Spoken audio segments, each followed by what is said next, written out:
Olá pessoal, muito bom dia e sejam bem-vindos novamente ao Sul de Minas sobre duas rodas. A trajetória de hoje engloba as cidades de Congonhal, Borda da Mata e Tocos do Moji.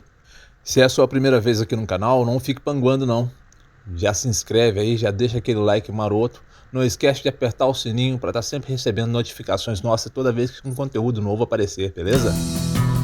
Como você já sabe, o objetivo do canal é mostrar novas rotas e trajetos nas quais você pode estar fazendo aqui pelo sul de Minas, e no meio desse percurso todo a gente vai apresentando as nossas cidades e curiosidades que se encontram nelas. O diferencial de hoje é que nós vamos percorrer todo esse percurso por estrada de terra, tá? Isso mesmo, uma rota alternativa, nós não vamos pegar asfalto, nós não vamos seguir a BR-459 depois a MG-290. Vamos sim, todo por caminho de terra. Loucura, né? E no meio do caminho nós vamos falando sobre as curiosidades das cidades e suas peculiaridades, é lógico. Bom, Congonhal vocês já conhecem, né? No vídeo anterior nós falamos sobre a cidade e alguns casos ocorridos, né, dentro da região. Mas uma curiosidade que pouca gente sabe é que tanto Congonhal quanto Borda da Mata fazem parte do caminho de Inhaxica, onde tem como participante outras 13 cidades, totalizando 15 cidades, saindo de Baependi e vindo, né, fazendo sua trajetória, passando por essas duas cidades nas quais nós vamos visitar hoje e terminando em Confidentes, né, próximo à Borda da Mata. Outra curiosidade bacana é que ao chegar em Borda da Mata você pode se deparar com uma outra rota de peregrinação, que é o Caminho da Fé, né, que também passa por outras inúmeras cidades, né, e vai acabar em Aparecida do Norte. Mas vem conosco aí e vamos conhecer um pouco mais dessa cultura, dessas curiosidades, e vamos deliberar um pouco sobre o assunto. Pessoal, antes que me esqueça, deixa-me falar um pouco sobre o trajeto, tá? Não tem segredo. Chegou em Congonhal, vai até a praça, né, pega a avenida principal e siga em frente, sentido Cachoeira das Almas.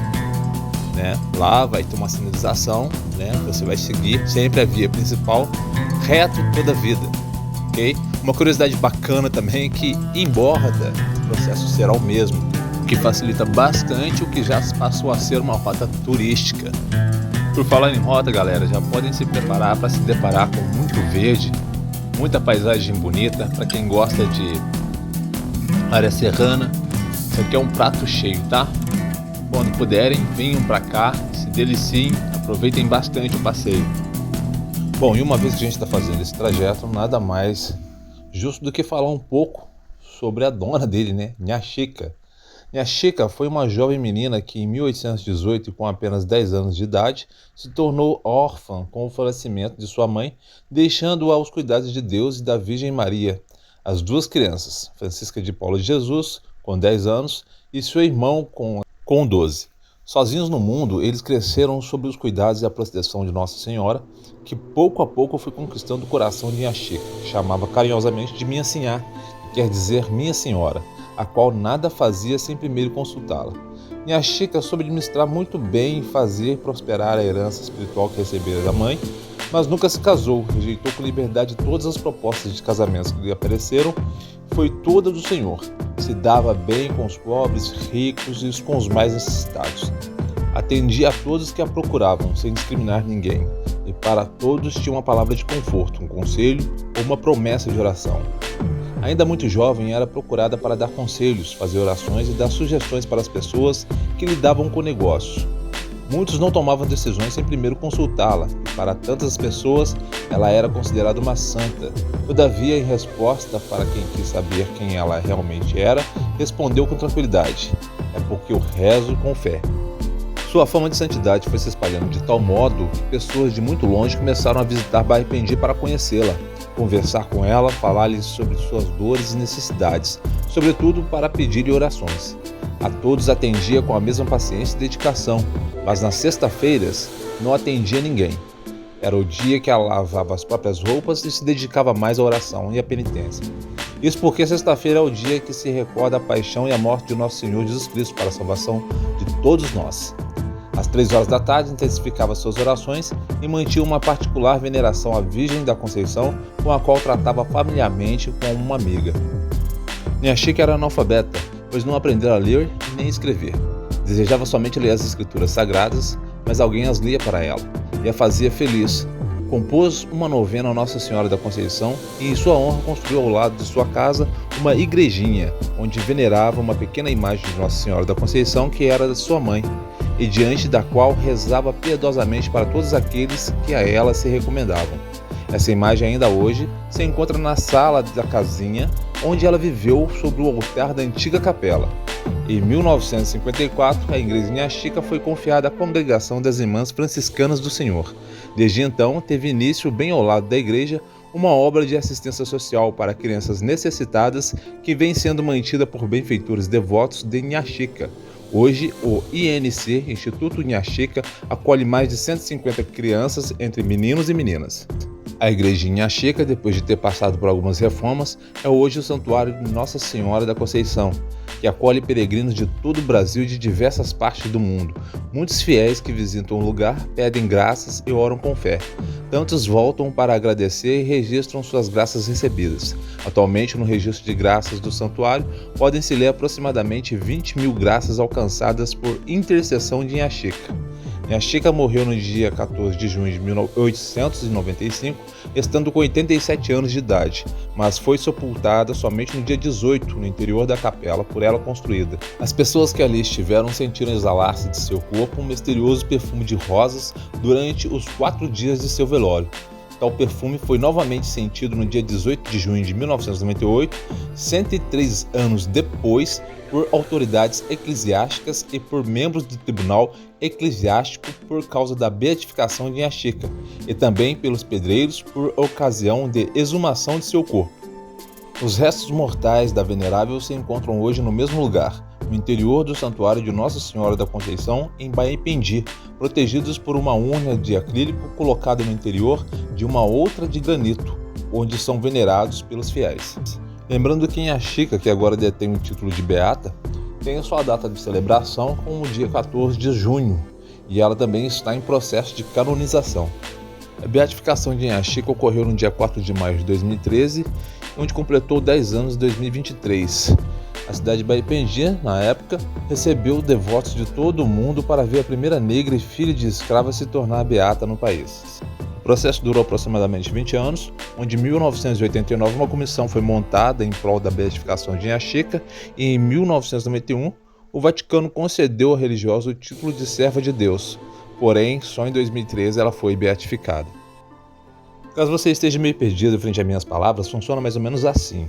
Canonização é o termo usado pela Igreja Católica para o processo que se proclama um beato como um santo.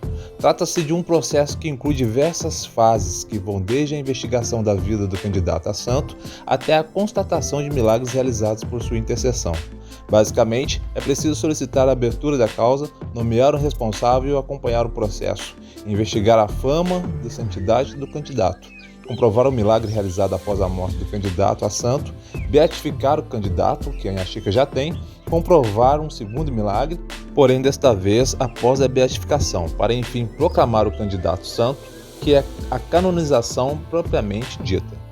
Aqui de cima você consegue entender toda a beleza que a região fornece a você e que em algum ponto lá embaixo você deixou para trás a cidade de Congonhal. Nada melhor do que fazer uma pequena pausa, merecida, e apreciar a paisagem. Pessoal, aqui do meu lado direito vocês podem ver que entre essas montanhas já se encontra a nossa cidade de destino, que é Borda da Mata. Mas como falar de Borda da Mata sem falar da sua cultura, suas lendas urbanas e tudo aquilo que ela tem para oferecer para nós? É, isso mesmo. Assim como inúmeras cidades aqui da região, inclusive a minha, Borda da Mata também tem suas lendas urbanas e seu folclore. Se você é da década de 80 e mora na região, com certeza já ouviu falar do Coisa Ruim da Borda.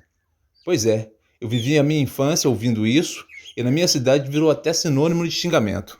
Mas eu não entendi o porquê, e muito tempo se passou até que eu conseguisse entender a que se relacionava o fato ocorrido. Então vamos tentar entender um pouco, frente aos relatos que ficaram. Em 6 de junho de 1999, com autorização do Monsenhor Pedro Sintra e o consentimento do vigário da paróquia Padre Edson Uriolo, foi publicado na Folha Paroquial o artigo referente ao tema que iremos abordar, referência do folheto é ano 3. padre relata que em meados de fevereiro de 1953, o Sr. Alberto Simões de Carvalho, residente no bairro Ponte de Pedra, pediu para levar a bênção da igreja à sua residência, pois ocorria certos barulhos estranhos à noite, ao ponto de causar uma certa preocupação entre seus familiares.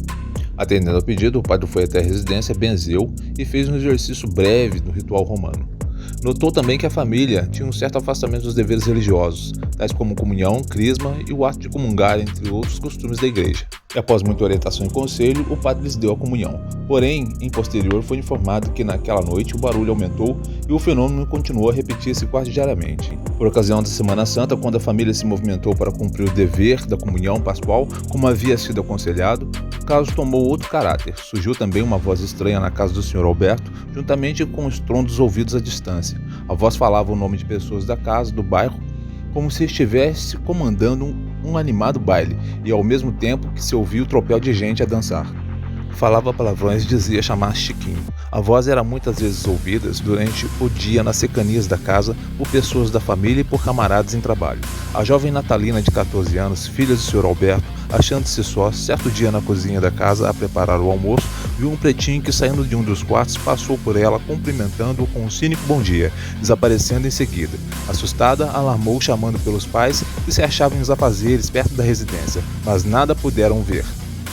Novamente procurado pelo Sr. Alberto e por ele informado dos novos fenômenos, o padre passou a acreditar haver de fato algo de extraordinário. Solicitou que fossem a Ouro Fino relatar o fato a Frei Belchior, sacerdote capuchino que havia realizado um exorcismo na Itália, o qual escreveu uma carta confirmando realmente ser um caso de exorcismo.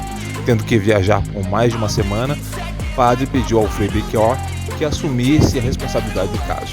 No dia 16, acompanhado pelo reverendo Monsenhor Padre José Oriolo, vigário e cooperador da paróquia, e do sacristão Manuel Cardoso, Frei Belchior, pernoitou na residência do Sr. Alberto para observar os fenômenos. Às 20h30, a um sinal característico dos cães, foi ouvida a voz estranha, cavernosa. Boa noite. Frei Belchior respondeu, louvado seja o Senhor Jesus Cristo. A voz retrucou, vai mal. Tem padre aqui hoje. E começou a pronunciar palavrões. Frei Belchior começou o exorcismo solene, na qual aconteceu uma breve entrevista onde Frei Belchior questionava a existência da entidade naquele local e em troca se ouvia palavrões e xingamentos. O episódio se repetiu por alguns dias e foi ganhando repercussão da imprensa da época, onde a pequena cidade de Borda da Mata chegou a receber repórteres de São Paulo e também do Rio de Janeiro, além de muitos outros curiosos. Enfim, no dia 21 de abril, o padre retorna de sua viagem e encontra a paróquia alarmada, e depois de ouvir a opinião do Frei Belchior, padre Olioro, que afirmaram tratar-se realmente do demônio, o padre rumou à noite para a fazenda, apenas acompanhado do confrade Vicentino Benedito Matos dos Santos, para o sítio do Sr. Alberto de Carvalho, chegando a rezar o terço com a família e alguns curiosos de Pouso Alegre, que não podia faltar, né? Nesta mesma noite, o padre novamente se depara com a manifestação da entidade e realiza então o procedimento de exorcismo entre questionamentos e xingamentos das partes. O padre não adquire suas respostas e realiza assim o exorcismo romano. A entidade, em contrapartida, informa não gostar diz que ali não volta mais. No dia seguinte, ele retorna e não identifica nenhuma normalidade. Reza o terço com os familiares e aplica outro exorcismo, porém breve. Com a ajuda de 2 advogados da época, realiza uma rigorosa investigação a fim de descartar a hipótese de fraude e aplique mais um exorcismo solene do ritual romano, e desta vez a voz retorna, porém em horário diferente. A toda a anunciação característica com latidos dos cães e de forma espontânea, a entidade faz uma saudação. O padre retorna ao exorcismo e realiza questionamentos, desta vez em latim, e a entidade, além dos xingamentos, nada responde. Irritada, apenas informa que não voltará mais àquele local e, segundo relatos desta vez, ela se foi para sempre. No dia 24, o bispo pede para cessar os exorcismos e o padre retoma as visitas esporádicas à família, na qual já adotou como costume a reza do terço com a família, e o Sr. Alberto, patriarca, informa que o fenômeno não se repetiu. E assim, meus amigos, se passa todo o curioso caso do Coisa Ruim da Glória.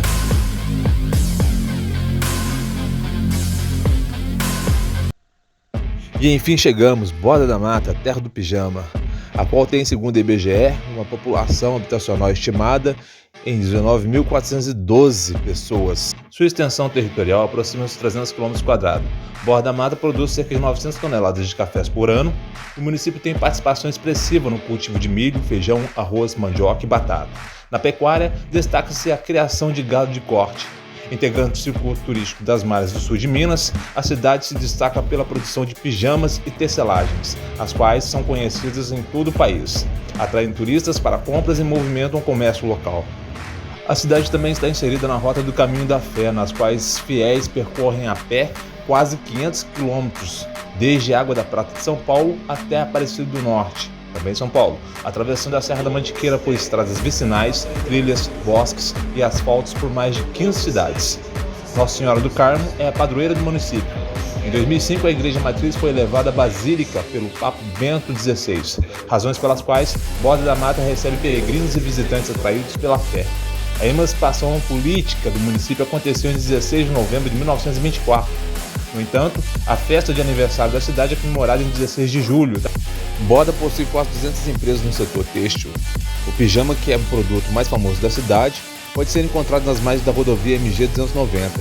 Lingeries também são fabricadas em grande escala na cidade, seguido de confecções de roupas casuais e tricô.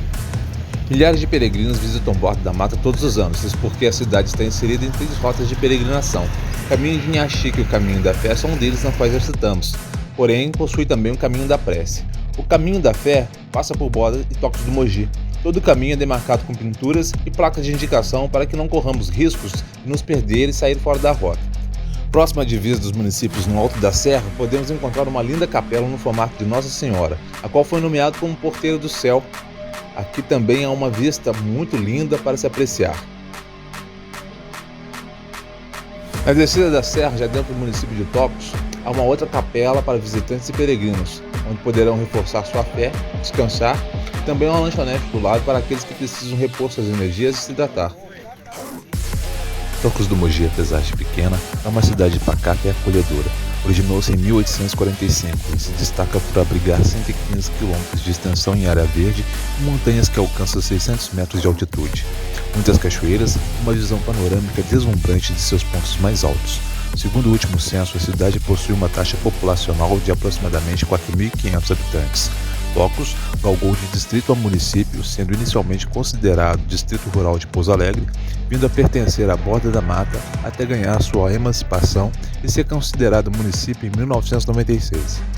Então galera, é isso, gratidão por me acompanhar até o final e se gostou já sabe, né? Se inscreva, curta e compartilhe. Vamos esparramar esses vídeos para geral e mostrar um pouco do nosso patrimônio. Fiquem com Deus.